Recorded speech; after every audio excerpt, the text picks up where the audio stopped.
1818 हे दोन्ही किल्ले इंग्रजांच्या ताब्यात गेले.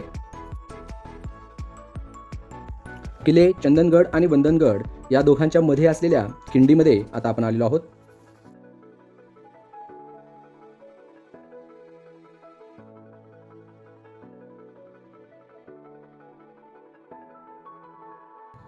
किल्ले वंदनगडावर प्रवेश मिळाला होता, परंतु काही कारणास्तव किल्ले चंदनगडावर जाण्यास पूर्णपणे बंदी करण्यात आलेली आहे.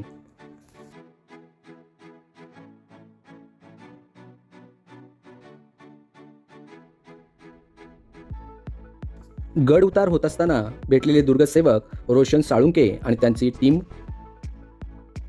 आपण ही व्हिडिओ इथे थांबवत आहोत. आपणास व्हिडिओ आवडली असेल, दिलेली माहिती आवडली असेल तर व्हिडिओला लाईक करा. चॅनलला सबस्क्राईब केलं नसेल तर सबस्क्राईब करावे. जय जिजाऊ, जय शिवराय, जय शंभूराजे.